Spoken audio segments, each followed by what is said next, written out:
Hello, welcome to GKP. The workshop format for the online IELTS training program includes writing, reading, speaking and listening.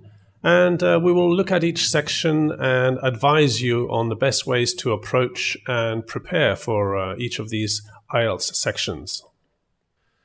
The purpose of IELTS is really to assess the English language proficiency of non-native speakers who intend to study at an institute of higher education, perhaps train in an industry using English, or even to emigrate to an English-speaking country such as Australia or Canada. Okay, TOEFL mostly tests the English you need in an American college, but IELTS is more general. IELTS subjects might include technical, social, or scientific matters. IELTS provides individual listening, writing, reading, and speaking skills tests.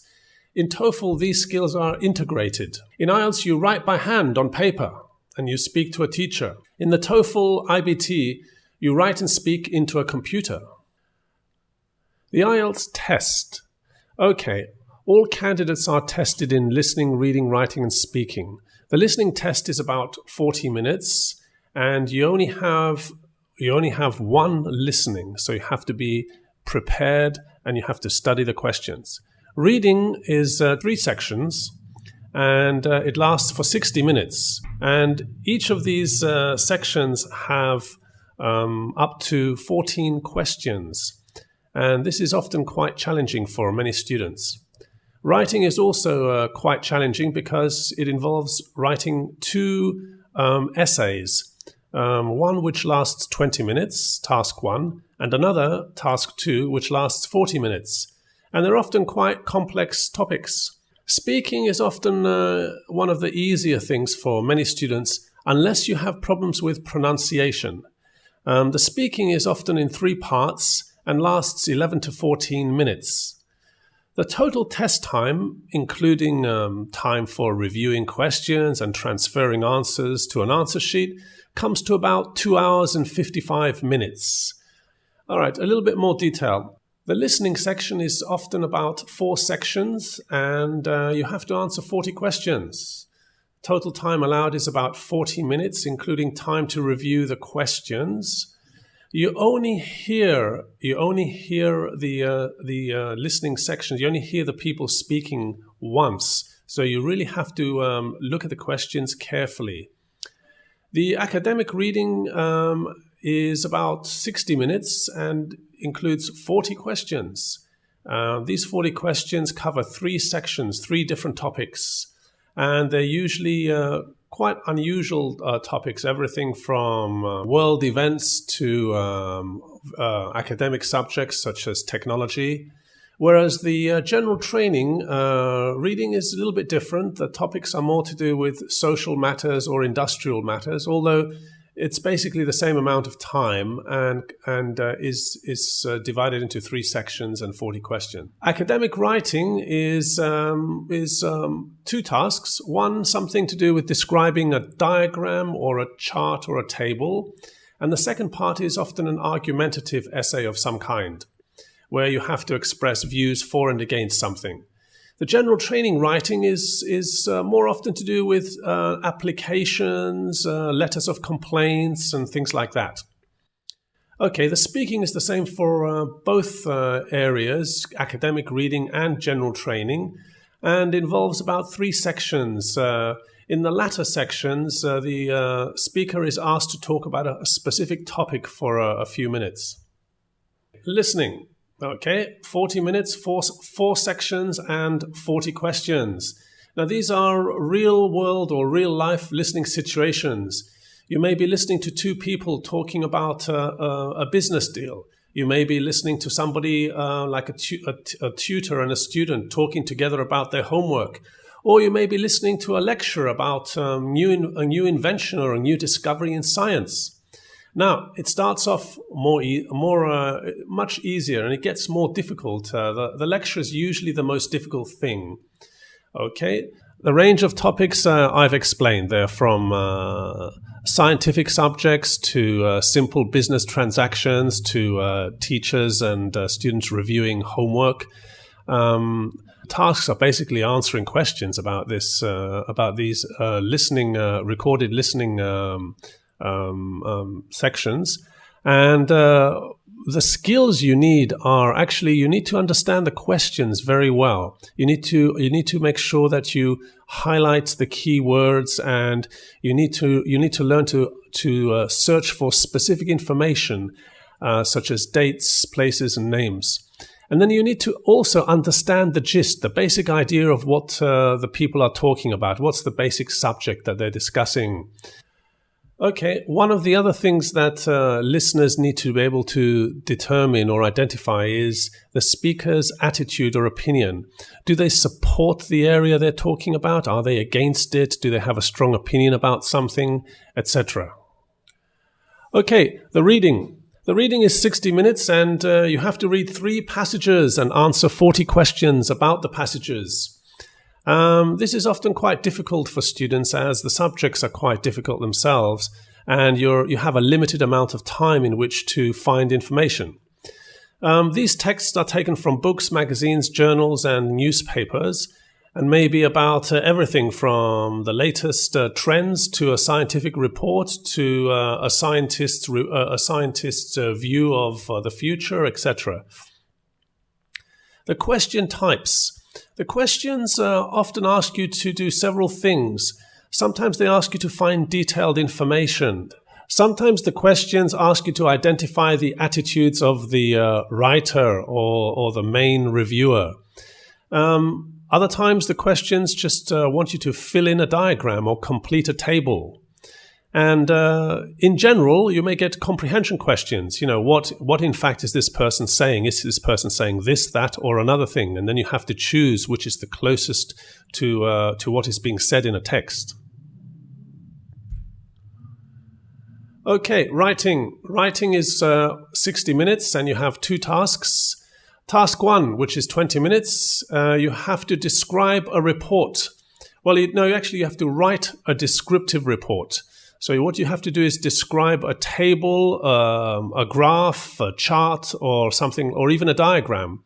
And you only have 150 words to do so. When you approach task 1, you should really think about the key words that describe information, especially the movement of certain trends. And also, you should really be thinking in terms of comparing and contrasting information that is given in the graphs or charts. In task 2, which is 40 minutes, you have to write a 250-word essay. And this is in response to an opinion or a problem. More often than not, this is an argumentative essay where you have to give views for and against a topic.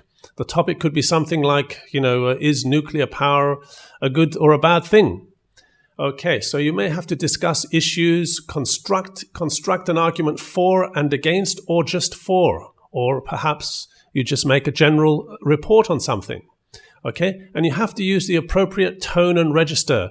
This means basically, it has to be a formal essay. You have to use formal language, and you have to structure your essay in the typical format. All right, speaking. Speaking is face-to-face with the examiner. The examiner doesn't really ask a lot of questions in the first part of the speaking. He just asks 1 or 2 key questions, and the speaker has to talk about something like their best friend or where they come from or their views of the country in which they live. And then towards the end, there is more of a topic discussion where the examiner gives the speaker or the student a topic to discuss. For example, the future of education, or how the speaker thinks that something may be improved, and so on and so forth. Okay. So the first part is 4 or 5 minutes, and it's a kind of general introduction and interview. The second part is 1 to 3 minutes and allows the student to prepare for some time, a very short time, an individual talk about something. They may talk about their favorite movie or something like this. Part 3 is 4 or 5 minutes and involves, as I have said, a specific topic given by the examiner to the students. This may be something like the future of education in their country. Okay, scoring. IELTS scoring is a little bit different from most exams or tests. It really gives a profile of the candidate's ability to use the 4 major English skills on that particular exam date. Okay, candidates are scored on a band scale from 1 to 9, 1 being very poor and 9 being almost perfect. Okay, this is the table for the band scoring system for IELTS. As you see, at the very top, you've got 9, which means that if you can get 9, and a lot of native speakers would have problems getting 9, you're really an expert user, or you're very good at taking tests. If you get 8, it means you're a very good user. 7, you're a good user of the English language. It means you can generally speak to most people around the world. If you get a band 6, it means you're competent. It means you can get by. You can deal with many situations, but not all situations. If you get band 5, you're a modest user, which means that you're fairly good, but you do have some problems explaining or understanding some things. With band 4, you're a limited user, which means you can only use English in certain situations and perhaps for basic things. If you get band 3, you're an extremely limited user. This means you don't really know English very well at all, and you just have a scattered knowledge of the language. And if you get a band 2, you're an intermittent user. This means somebody who only knows how to use English in 1 or 2 situations, perhaps to introduce themselves or to ask somebody for the time. And number 1, of course, is a non-user. This means somebody who's probably been living in the Antarctic for most of their life and cannot speak a word of English. And 0, of course, means you did not attempt the test and is a total fail. Okay, a little bit more detail now. If we look at listening and we look at the comparison between the questions and the band score. Okay, if you've only answered 1 question correctly, you basically are in band 1. 2 to 3 questions correctly, you're in band 2. 10 to 16 questions correctly, you basically can expect to get band 4. 17 to 24 questions correct, band 5. And so on, right up to band 9, which means you've basically got 39 to 40 questions, almost a perfect score. With academic reading, it's a little bit different. Basically, if you have 2 to 3 questions correct, you're going to get a band 2 score. But 10 to 15, you're going to get a band 4 score. 29 to 35 questions correct means you're going to get a band 7. And once again, 39 to 40, almost perfect, you will get a band 9. So there's a slight difference in the levels. Okay, everybody has some problem or other with tests, especially the IELTS test, because it's quite complicated.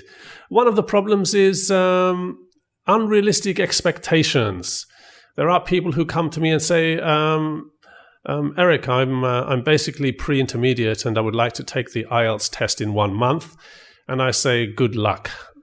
Okay, you really need to have more realistic expectations and better preparation. Okay? There are some people who take on a whirlwind induction week or basically a crash course or an intensive course, hoping that that's going to really help them do well in the IELTS test. Well, it does help, but there's no substitute for proper preparation, which requires a minimum of 2 months. The other thing is understanding lectures and lecturers. Some students do not listen well. They don't pay attention to the lecturers. They don't follow the instructions, and they don't do the homework. And so as a result, you're not going to do well in any test. There is also some fatigue. Some students get tired because it's a strain on their brain to use a foreign language on a daily basis, or they struggle with certain pronunciation or certain phrases. There's also another problem that's quite common in the classroom: accuracy when expressing familiar concepts. Okay, sometimes their idea of accuracy is not the same as in the English language.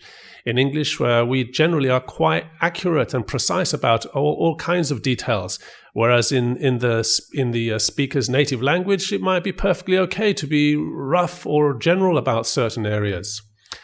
Then, of course, some other students have speaking hesitation problems.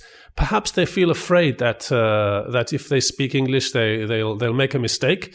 But that really needs to be overcome because, of course, you're going to make mistakes. You just have to accept it. Other students are very shy. Okay, so sometimes they become insecure about using English because they're simply shy. They're not used to having to speak up or having to say things. And then, of course, there's interference of a student's own native language. Perhaps the word order is completely different in their native language. They're not used to the verbs coming before the nouns or the nouns coming before the verbs or the order of the words in a sentence and so on and so forth. And so they tend to interpret things in their own language, which is often incorrect in English. Now, here we have a list of the IELTS top 20 questions. These are the top 20 questions that students ask about the IELTS exam or the IELTS preparation process, etc. One of the questions is, what level of English do I need to have before I take IELTS? Okay. Well, IELTS can provide a test result for all candidates from beginners to very advanced. However, the examination is pitched at intermediate level and above. So if you're an elementary student, don't really consider taking IELTS. You really need to be at the very least intermediate level. I often recommend upper intermediate before you start training or preparing for the IELTS test. Another question is, how often can I sit the IELTS? Well, there is no limit to the number of times you may sit the IELTS exam. However, you are not permitted to resit the test within 3 months of having taken a test at any center around the world. So you basically have to wait 3 months. Okay. How often is the IELTS test available? Well, there are no set dates for IELTS. Most test centers offer the test at least once a month, and busy centers may conduct more sessions, especially at peak times of the year. Where is the IELTS available? Well, IELTS tests are available in most parts of the world these days. There are over 250 approved test centers in over 105 different countries.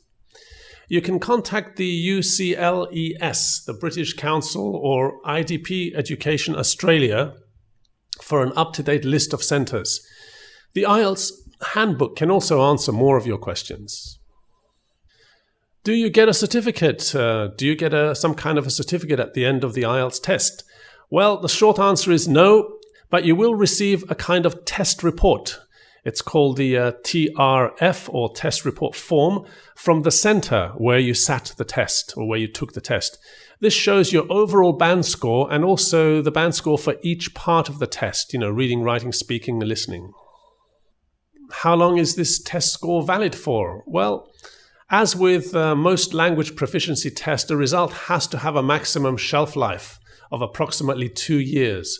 So, to be valid after 2 years, an IELTS TRF should be accompanied by evidence that you have maintained your level of English through study or other effective uses of the language. So basically, it's valid for 2 years. What score do you need to get into university?